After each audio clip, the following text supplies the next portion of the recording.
Now on this channel over the years, we've done all kinds of videos about why different pickups sound different. And we've done comparisons between like humbuckers and filtertrons and all that kind of stuff. You can find that on this channel. But one of the things we've never done until today is take a guitar, sit down with it, play it into an amp, and talk about what I want a pickup to sound like. Like if it's going to say Dylan on it, what I want it to sound like and why we choose that. And I'm not saying I'm right, because you're going to like something different. But what I'm hoping to do with this little demonstration that we're about to do is to give you an idea when you sit down with a pickup and say, am I really happy with this? Do I want to make a change? Or is it good? Some guitars are just good. This guitar right here, haven't changed the pickups in it. This guitar right here, haven't changed the pickups in it. This guitar, couldn't stand the pickup, changed it. This guitar, we make a better P90, so I changed it. This guitar has my pickups in it from stock. So you do different things with different guitars. You might not always just change something to change something. There's some obvious differences between types of pickups, which we don't really need to talk about because that's pretty self-explanatory. We have a bunch of videos comparing them. Obviously, this shape is different than this shape. This coil is shaped different than this one in a little bit of size difference. And the magnet type changes from this one to this one. And the coil shape changes from this one to this one. The Jazzmaster is a little different than the P90 because this is a 1/4 inch tall. This is an 1/8 inch tall. And the magnets are different. And so on. As you dive into each of these different types of magnets and pickups and coil heights and shapes and all that kind of stuff, you start to really learn why different pickup types sound different from each other because of, well, they're just physically different. They can't sound the same because they're physically different. That's why when people say, can you make this particular type of pickup sound like a different type of pickup? You can maybe lean them a little bit, but not really because they're so different. So let's break this down. Let's simplify this. These two pickups right here. This is the real question. When somebody like me comes on the internet, or you read in a magazine, or you read in a forum, and somebody says, this pickup is better than this pickup, what makes you say that? Now that's different for everybody, but I'm going to kind of give you a way to understand the differences between like a cheap pickup like this one right here.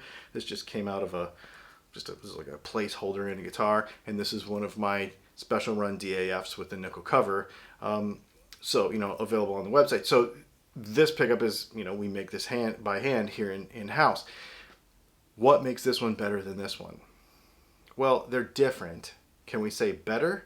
I think so, because there's certain things about this that I like specifically. All right, so for this test and kind of doing this, we're going to use our Challenger X from Texas Toast Guitars, and it has a set of our DAF humbuckers in it. This is a mahogany bodied Challenger style with a tremolo.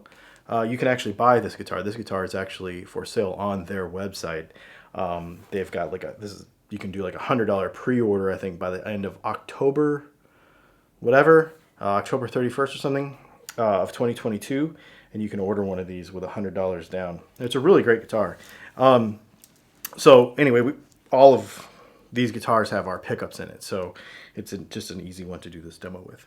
As far as what we're doing here, we've got, we're going into the computer with a Focusrite 18i8 and a Runway audio cable through a Blackstar St. James 6L6. So I'm going to listen on headphones. We're running direct with an IR because I like to hear this kind of as clean and unadulterated as possible. There's a little reverb on it because nobody likes to play without reverb. So let's listen to a neck pickup, and we're going to talk about what I like to hear and what I want to hear.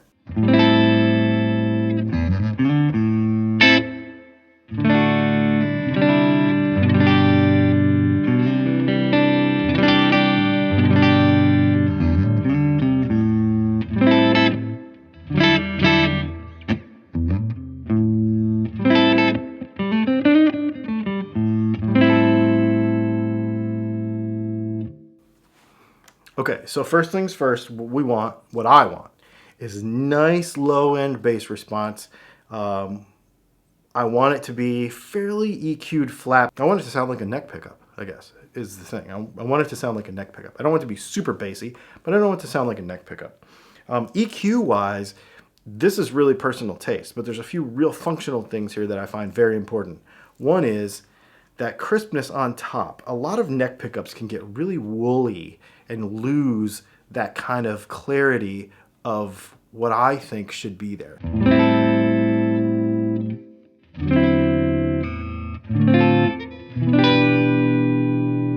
You can hear every note's got a little sparkle on top. Not tinny, not trebly, but just the clarity of like the motion of the pick on the string.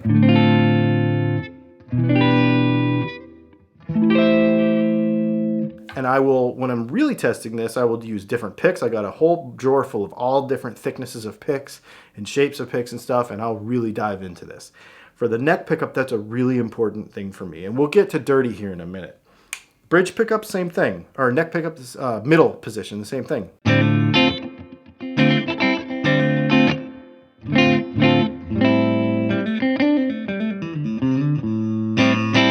And the middle position has this real mid-range poke, I think, that's important. Because that's what that position, in my opinion, is supposed to do. No, there's no EQ section of this that pokes out more than the other. But it just sounds like it's all there. Too many, in my opinion, too many pickup people and tone people try to laser focus in on one little thing with a set of pickups. And my feeling is just get it really well across the whole spectrum and then use your amp to change the shape of what you're trying to do with it. Give yourself a good basis, like a good basis to play from. And that is what I care about when I listen to that. All right, let's go to the bridge pickup.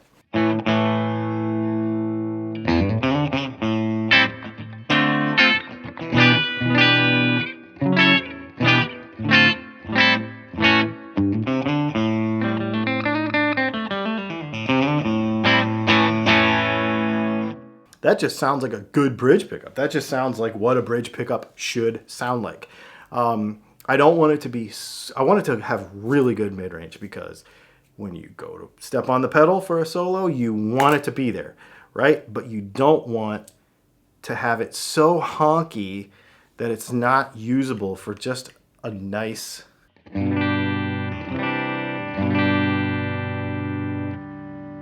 And again, there is the clarity situation all across it. So there's no mud anywhere. We'll talk about that a little bit more in a couple of seconds. Now let's get a little dirty with this. And I'm going to show you a couple other aspects that I look for.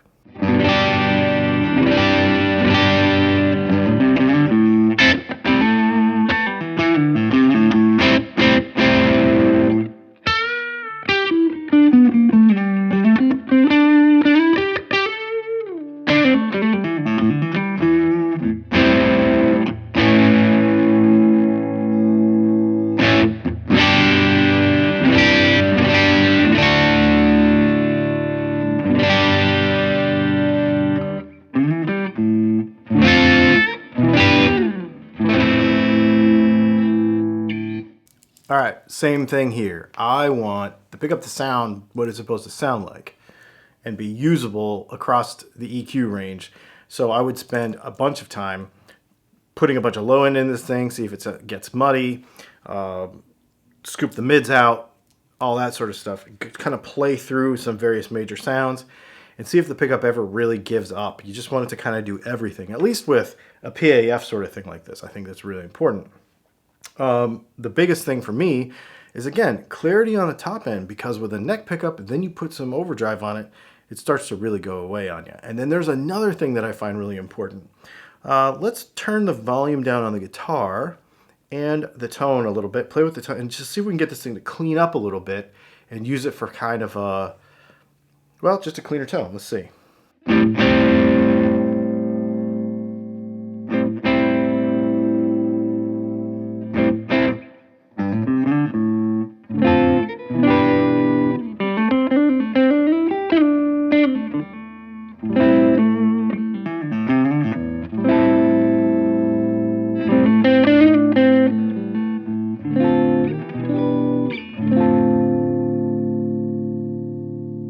Okay, That's what I'm talking about. Just with the knobs. We haven't touched the amp.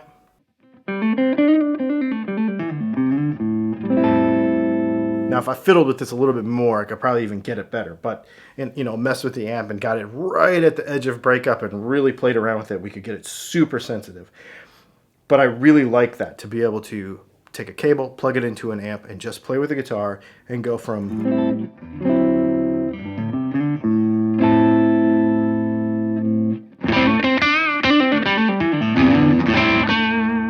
right? To be able to do all of that, and you don't have to do anything. You don't have to have pedals. You don't have to have nothing. Now, there's another thing I like to do here. Let me see if I can get this set up right with the knobs on the guitar to do this properly. Okay, so the touch sensitive part of this.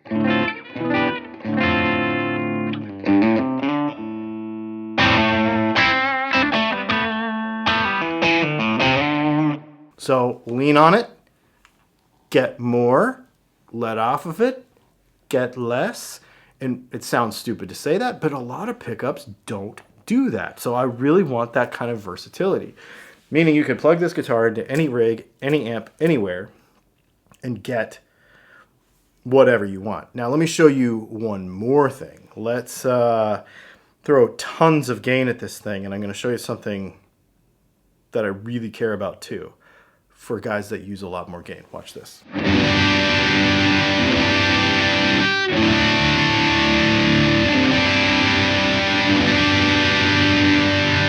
The other important thing I care about is no matter how much gain you throw at it, that was a bunch, that you have clarity between the notes.